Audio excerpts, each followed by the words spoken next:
In a world devastated by an apocalypse, a female protagonist defies a cruel and oppressive ruler and embarks on a journey to find her lost homeland. Accompanied by a band of female prisoners, a deranged devotee, and a wanderer named Max, she sets out on her perilous quest. Before moving forward, I must warn you that there are spoilers ahead, so be cautious. Max Rokitansky used to be a cop and a road warrior. He is now traveling through a post-apocalyptic Australia and haunted by memories of his dead wife, child, and other people he couldn't save. One day, while standing on a ridge, Max is approached by a two-headed lizard, which he stomps on and eats. He drives away but is soon chased by a group of scavengers called the War Boys. They are all pale and covered in blisters due to radiation sickness. They chase Max through the desert and make him crash before capturing him. Max is taken by the War Boys to their underground lair in the Citadel, where they shave his hair and tattoo him with a universal blood donor notice, indicating that he is typo negative and can be used as a blood supply. They then cover his face with an iron muzzle and attempt to brand him with a skull engulfed in flames. Max manages to break free and flee from the War Boys through the extensive cave system that comprises the Citadel. During the chase, Max sees disturbing images of the dead before finally reaching an exit high above the ground. He jumps out and grabs onto a swinging hook, but the War Boys manage to pull him back into the tunnel. The Citadel is a community of survivors ruled by Immortan Joe, the leader of the War Boys. Joe wears a horse-tooth mask with a breathing system on his back as his lungs are damaged. He distributes water to the people, but only for a short time, causing them to fight for it when it is cut off. Joe warns against addiction to water, which leads to madness. He sends Imperator Furiosa, his commander, on a mission to collect fuel from Gas Town with a group of War Boys. Furiosa has a metal prosthesis in place of her lower left arm and hand. While on a fuel-gathering mission, Furiosa, Imperator of the War Boys, diverts from the path to Gas Town and heads east. When Immortan Joe realizes that his 5 wives are missing, he discovers that Furiosa has taken them and is escaping. One of the War Boys, Nux, is assigned to be a blood bank for a weak and sickly driver, which involves being chained to Nux and connected to the driver via a central line transfusion tube. Nux is eager to join the chase, as he believes that Joe can lead them to Valhalla, the ultimate paradise for warriors. During their pursuit of Furiosa's war rig, the War Boys encounter a rival tribe known as the Buzzards who attack the rig. Nux captures Max and straps him to the hood of his car, joining the other War Boys in the chase. The group tries to approach the rig but is shaken off by Furiosa and aided by the War Boys, who use explosive-tipped spears in the battle. As they head towards an enormous sandstorm, Nux continues to pursue Furiosa despite the dangerous conditions. Some of the War Boys are killed in the storm, and Nux plans to sacrifice himself in a kamikaze run by spilling fuel inside his car and setting it ablaze with a flare. However, Max manages to overpower Nux, and the two crash in the storm. Max wakes up to find himself still chained to an unconscious Nux and still wearing his muzzle. He tries to shoot off Nux's wrist with a shotgun, but it misfires. He sees Furiosa's rig and walks towards it. There, he finds 5 women who are cleaning themselves with a hose and removing their chastity belts with bolt cutters. One of the women, Splendid and Harad, is 9 months pregnant with Joe's child, and another, Dag, is also carrying his baby. Max points his shotgun at the woman and demands the hose. After drinking from it, he tells them to use the cutters to cut off his chain, but they are unable to do so. Meanwhile, Furiosa sees Joe's reinforcements approaching, led by the People Eater and the Bullet Farmer. Max fights Furiosa as he tries to cut the chain that ties him to Nux.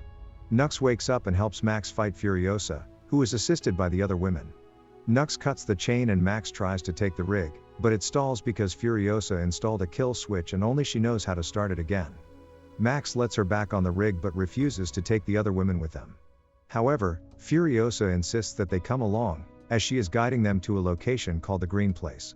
When Furiosa warns Max that Joe will likely kill him slowly and painfully, he finally agrees to take them. As they ride off in the war rig, Nux sneaks on board and disconnects the brake line to the fuel pod, slowing the rig down. Max crawls out onto the tanker and reconnects the line. During this part of the chase, he is able to remove his face mask using a file given to him by Furiosa. Furiosa drives the war rig into a narrow canyon and meets with a group of biker bandits. They agree to block the pass behind her with a rock slide to hinder her pursuers in exchange for the 3,000 gallons of fuel in the trailer pod. Furiosa teaches Max how to disable the kill switch and asks for his name, but he refuses to tell her. She gives him the code word fool and tells him to drive the rig fast when she yells it. They see Joe and his army approaching and Furiosa tells the bikers she's brought the promised fuel and will detach the pod. However, one of the bikers complains that they were only expecting a few pursuers, not 3 large armies. Furiosa takes cover behind the rig and yells "fool" to Max, who drives away while she climbs back onto the rig amidst gunfire. Although she never detaches the fuel trailer, the bikers blow up the overpass, temporarily stopping Joe's pursuit. During their escape, Furiosa and Max use their shooting skills to fend off the biker bandits. Immortan Joe drives his large-wheeled off-road vehicle over the rockfall and is joined by Nux, who proves that Splendid is on Furiosa's rig with a piece of cloth he took from her. Another chase ensues through the desert with the war boys attempting to overtake the rig while Joe catches up. He tries to shoot at the rig, but Splendid steps out to use herself as a human shield, preventing him from shooting without harming his potential son. Nux tries to help Joe but loses his gun in front of him, causing Joe to continue driving with disappointment. Splendid tries to climb back to the front of the rig, but falls off and is run over by Joe's car. The women tell Max to turn back, but Furiosa insists that they must keep going even though the others cry for Splendid. Joe screams in rage while holding Splendid's body behind them. Nux returns to the rig and offers to help the women escape from Joe's pursuit. He lies on the floor, feeling guilty for disappointing Joe once again and losing his chance to join his army. Capable tries to comfort him. Meanwhile, Furiosa shares with Max her backstory about being taken from Green Place as a child. As they drive through the night, the rig gets stuck in a muddy field, and the bullet farmer is getting closer. Max misses his shot at the bullet farmer, but Furiosa manages to blind him by shooting out his lights. Nux suggests using the truck's winch cable to pull the rig forward by attaching it to a nearby tree. Meanwhile, the organic mechanic takes Splendid's dying body and performs a cesarean section to remove the baby, which is also dead. He lies to Joe, claiming that the baby was a boy, and Joe tells his son Rictus that he had a brother. The women struggle to free the rig from the mud while Max goes to face the bullet farmer.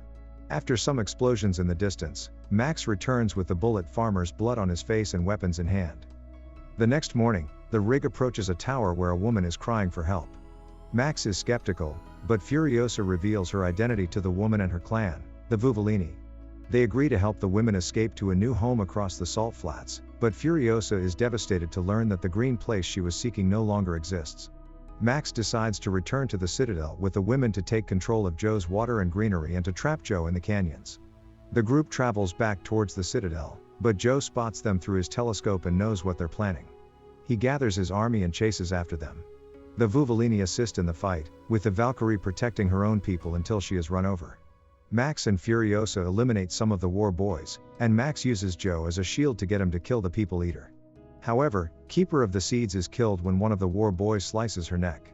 Toast is captured and held hostage by Joe, while Furiosa is injured when Joe stabs her in his vehicle. As Joe gains momentum, Toast distracts him long enough for Furiosa to hook Joe's mask onto the car's wheels. She says, "Remember me?" as the mask and part of Joe's face are torn off, killing him. The rig then heads toward the canyon, with Rictus still attempting to stop them. The women escape safely, and Nux says goodbye to Capable before crashing into the canyon, sacrificing himself to kill Rictus and cause the overpass to collapse, ending Joe's army. As they make their way back to the Citadel, Furiosa's lungs almost fail her. Max creates a small opening in her side to help her breathe, and she begins to lose consciousness. In an effort to save her, Max gives her a blood transfusion using his own blood and finally reveals his name as she drifts off. Upon reaching the Citadel, Max presents the people with Joe's lifeless body, causing them to erupt in celebration. They proceed to dismember and consume Joe's remains. The water supply is then distributed, providing everyone with enough water to satisfy their needs. Furiosa emerges as the apparent new leader, and she and Max exchange a gesture of mutual respect before Max fades into the crowd and continues on his own path. Thanks for watching. Make sure to subscribe and leave a comment and let us know which film you want us to explore next. Take care.